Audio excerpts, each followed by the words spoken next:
Bonjour à tous. Comme vous le savez, cette année, les terminales ne vont pas pouvoir vous représenter leurs pièces de théâtre au théâtre du lycée. C'est pourquoi nous avons pensé à vous en donner un aperçu à travers quelques vidéos, de courtes vidéos. Cette pièce s'appelle Marcia S, c'est celle sur laquelle nous avons travaillé toute cette année. Elle est de Fabrice Melchior, qui est un auteur contemporain. Et cette pièce se situe plutôt dans sa veine réaliste.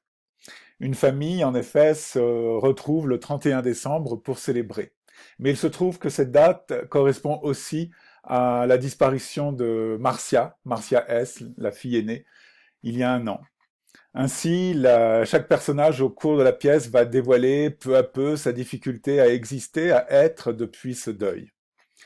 Les personnages, donc la pièce se situe dans la maison des S, sur une presqu'île assez isolée, par un soir tempétueux à marée basse et, et dans un climat assez fort. Donc, les personnages de cette pièce sont donc Marcia S, qui sera présente tout au long de la pièce, mais personne ne pourra la voir, comme une sorte de fantôme qui est toujours présent, mais qui passe à travers les scènes et qui écoute, qui voudrait parfois étreindre les autres personnages, mais qui ne le peut pas. Sa mère, Georgia, et son beau-père, Henri, et puis son frère Jérôme. Donc nous sommes chez Georgia S. Georgia a un frère, Franck, et une sœur, Angèle. Ce sont trois enfants de Yvonne. Donc Yvonne est la grand-mère de Marcia. Franck est célibataire, donc l'oncle, mais Angèle s'est mariée avec Bertrand Sutter. Et ils ont fondé une famille avec trois enfants, Gabriel, Amanda et Jonas, qui sont les trois enfants, donc cousins de Marcia. À ceci s'ajoutent trois amis, Charlotte et Juliette, qui seront présentes, et Diego, l'ancien petit ami de Marcia, mais qui ne viendra pas, qui a été invité, dont on va parler beaucoup, mais qui ne viendra pas, mais qui est quand même écrit dans la liste des personnages par l'auteur. Vous avez ici le nom des comédiens qui interprètent ces personnages. Je vous souhaite un bon visionnage et merci.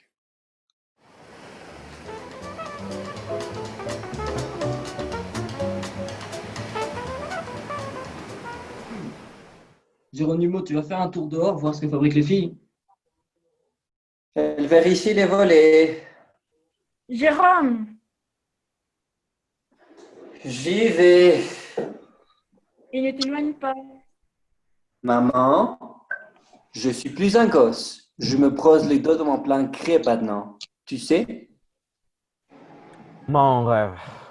Il est très bon le vin, je vous ai servi. Ils sont superbes, nos frères. Et les Vénus, superbes.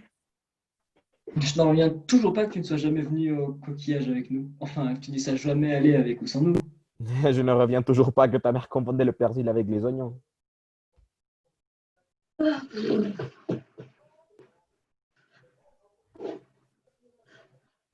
Les enfants, Mon Dieu, ce qu'elles ont pris! Il a rincé. Ça tombe, hein? Ça tombe. Je suis gelée. Et passer dans les eaux.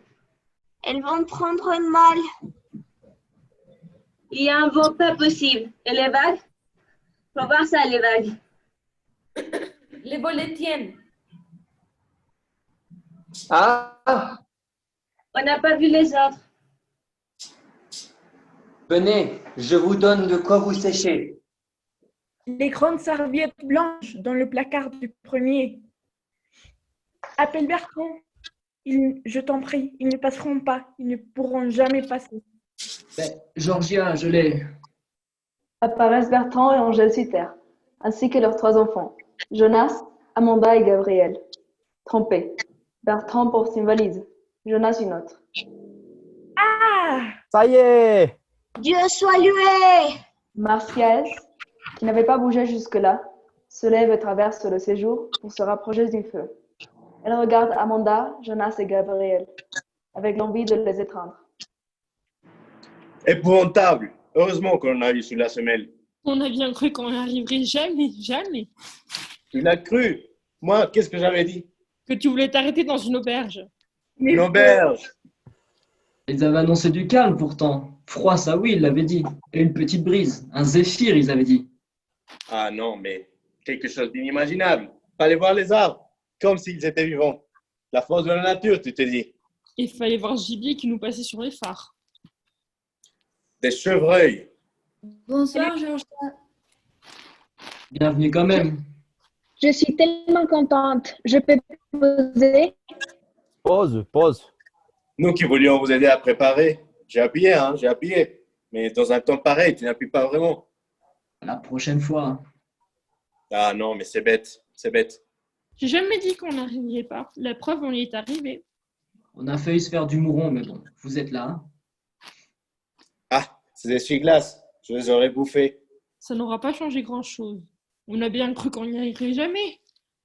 Enfin, non. Dites, on est passé juste là, parce que la marée là. Non, non, elle descend. J'en ai plein les bottes. Oui, oui, donne-moi ça. Enlevez tout. Ça y est, vous êtes là. Tout va bien. Tout. Posez, posez. Jérôme. Il y avait longtemps qu'on n'avait pas eu ça un jour de l'an. Ça devenait suspect.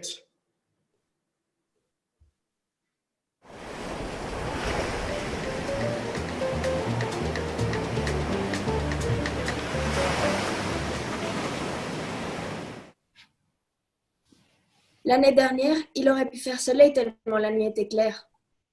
Je ne me souviens pas. Plus clair que certains matins. Comment tu me trouves? Bien, je te trouve bien. N'importe quoi. Je ne dors pas depuis 3 nuits. Je ressemble à une chouette. Mais non, tu ne ressembles pas à une chouette. Un grand-duc. J'ai pas envie de descendre. J'ai envie de rester assise là, au bord de la baignoire, jusqu'à ce qu'il ne soit plus question de fête. Les fêtes me fatiguent. Elles me font vomir. D'ailleurs, à Noël, j'ai vomi, t'as vu? Ça me rend méchante. J'ai envie de mordre à chaque fois qu'il faut faire la fête. Là, je me retiens. Mais je grince des dents. J'avais dit, on fait autrement, chacun chez soi. Trop tard. Je n'avais jamais remarqué ces échantillons de parfums. C'est parce qu'il n'y en a jamais eu. Jamais? Je n'arrête pas de penser à elle. J'ai l'impression qu'elle est cachée derrière chacun des mots qu'on échange et qu'à un moment ou un autre, elle va surgir comme on s'écarte d'un arbre. Arrête, ça me fait peur.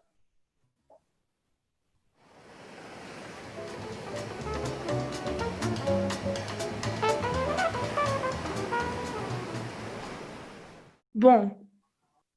On est tous là. Sauf Diego. Ça ne m'étonnerait pas qu'on ne le revoie plus jamais. Tu m'aides pour les coquillages? La crème fraîche? S'il te plaît, pourquoi tu dis ça? Comme ça, une idée, je crois. Vas-y. Bien. Vas-y. Je crois que pour lui, nous voir nous, ça sera comme la voir elle. Qui ça, elle? Georgia. Tu n'es même pas capable de dire Marcia? Tu dis elle. Tu peux dire Marcia, tu sais? Tu dois dire Marcia. Tu ne dois plus jamais dire elle en parlant de ta nièce. Franck, regarde-moi. Je ne suis pas triste. Il n'y a pas à être. Regarde ma tête comme elle est étroite. Regarde-nous. Nous allons tout bien. Nous sommes tous là. Nous nous aimons. C'est une chance de s'aimer. Je ne connais pas de famille qui. Je ne connais pas. Alors ne sois pas triste et n'aie pas peur. Je n'ai pas peur de le dire, pas peur. Alors dis-le. Georgia. Dis-le. Marcia, voilà, tu es contente? Arrêtez tous les deux. Ce que j'essaie de te dire, c'est que je ne voudrais pas ça Diego s'il ne venait pas. Je crois qu'à son âge, il vaut mieux d'aller en avant et de fermer les yeux surtout. Il n'y a rien à oublier. Il n'y a pas d'yeux à fermer. Si on nous a donné des yeux, c'est pour les ouvrir. Franck, mets-nous donc un peu de musique. De quoi faire oublier le vent et la pluie parce que c'est à rendre fou. Ils ont l'air bien tous. Oui, je les trouve bien, je les trouve beaux. Les filles sont belles, Jonas a grandi, Bertrand est drôle. Ta sœur a maigri? Ditsy Gillespie? Très bien. Le chapeau de paille. Henri demande Jérôme de descendre le chapeau de paille. Le chapeau de paille? Mais pourquoi faire? Il est hors de question que nous soyons très à table. Frank S. ne met pas de musique. Il regarde sa sœur. Marcia S. s'approche lentement de sa mère. Elle mâchonne la pointe de ses cheveux. Personne ne la regarde.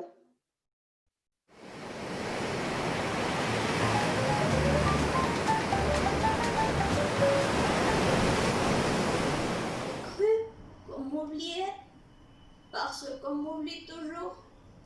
Heureusement, il y a toujours un moment où on se demande si la vieille n'est pas clamsée. Je plaisante. J'ai de l'humour. Profitez-en. C'est pas tous les jours qu'on a chez soi des vieux qui rigolent. Je me faisais un petit cogito.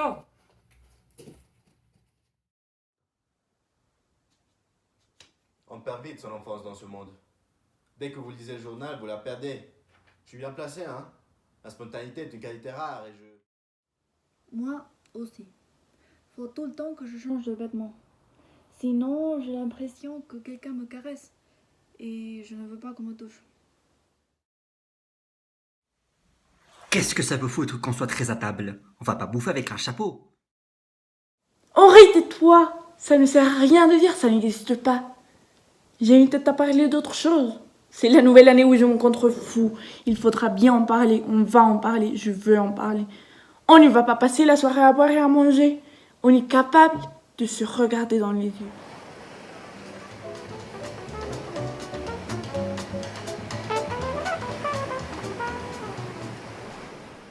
J'avais honte. Honte? Quand elle est morte, j'ai voulu que tout s'arrête. Tout. Même le corps que j'avais donné à son frère. Mais il continuait de... Entier, j'ai eu tellement honte de pouvoir aimer encore après qu'elle. Tellement honte, sachant qu'elle ne plus jamais... Je voulais me mettre en veille. Tu crois que c'est une honte, que je devrais avoir honte moi aussi? Moi, je crois que c'est une honte de ne pas avoir honte. Juliette, aide-moi. Je veux pas que ça me glisse dessus et que la vie soit la plus forte. Pas ce soir en tout cas. J'ai envie de couler à pic et pour voir au fond et dire que j'ai été au fond. Mais je suis tellement vivante, merde, tellement. Pire qu'une maladie. J'ai envie d'avoir honte, j'ai envie, mais... Charlotte, c'est l'heure des cadeaux. Je t'ai menti, Juliette. Quoi? Quand je te disais qu'en regardant les autres garçons, je voyais toujours Lucien. C'est faux. Quand je regarde autour de moi, même quand je regarde les autres garçons de ceux qu'il m'arrive de regarder, c'est elle que je vois. Des fois, et souvent même. Et je ne m'y attends pas, je ne m'y attends jamais.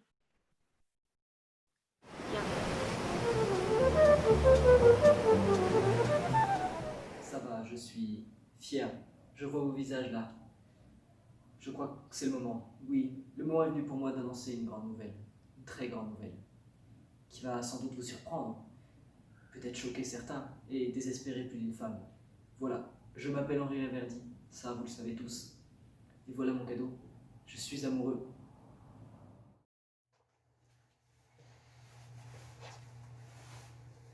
Je suis homosexuel. Voilà. C'est dit. Plus de 20 ans à fermer ma gueule. À faire comme si, ben...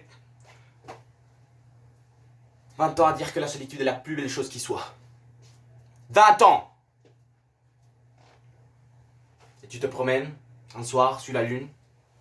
La pluie te frappe le visage. Elle te frappe si fort qu'elle te fait sortir ce courage-là. Ce courage de vous regarder tous. Pour vous dire ça. Vous le dire sans avoir peur de vous le dire. Je suis homosexuel. Voilà.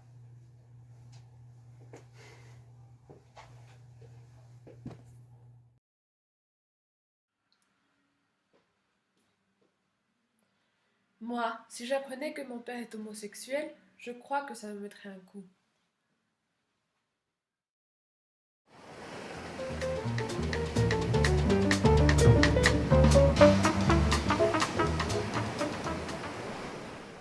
Tu l'as visité, toi?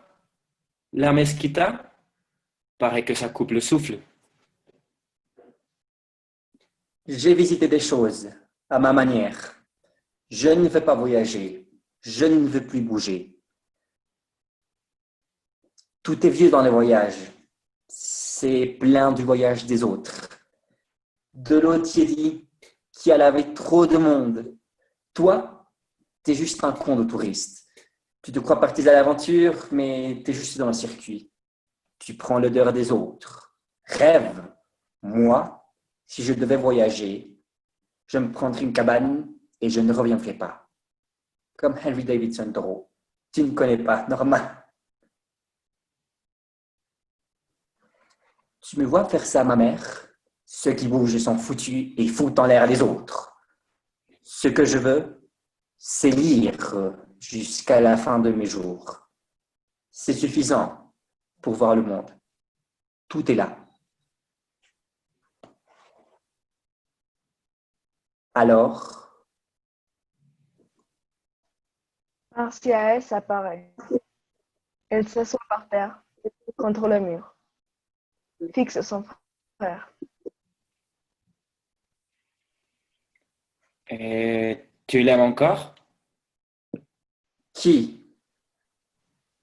Juliette. À ma manière.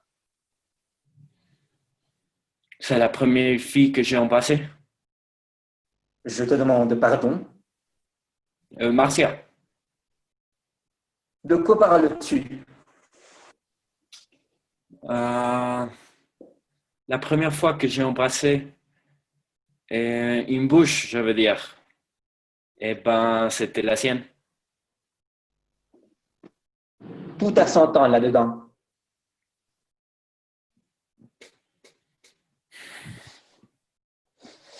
C'était là, derrière la tourelle, il y a 2 ans, avant Diego.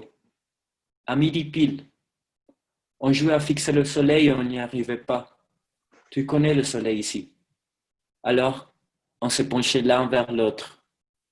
À cause de notre échec et d'un drôle de matin qu'on avait passé à parler comme jamais on n'avait parlé, très lentement, le plus lentement du monde, on s'est penché. Elle a pris ma main pour la poser sur sa taille. Elle a pris ma bouche pour l'appuyer sur la sienne.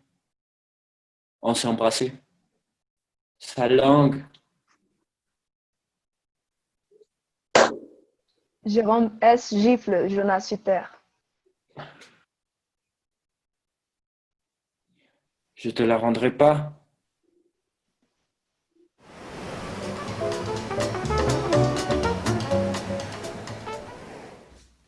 Je ne te le pardonnerai jamais, Georgia, ça. Je ne voulais pas venir, je ne voulais pas. Je n'aurais jamais dû. Mais personne ne sait à quel point je suis fragile. J'ai des grands airs comme ça, hein. Mais je suis une bonbonnière et personne ne le sait.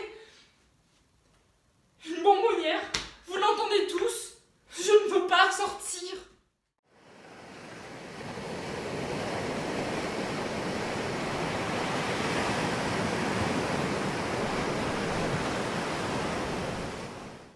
L'été, je prenais le temps de vivre.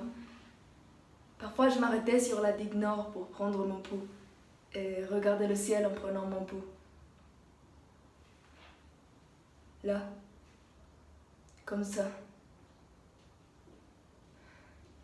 Rien d'autre. Les goélands, le bleu, un nuage. Tum tum, tum tum. Un avion à 10 000 pieds. Tum tum. Une traînée de fumée blanche qui disait qu'un garçon pensait à moi.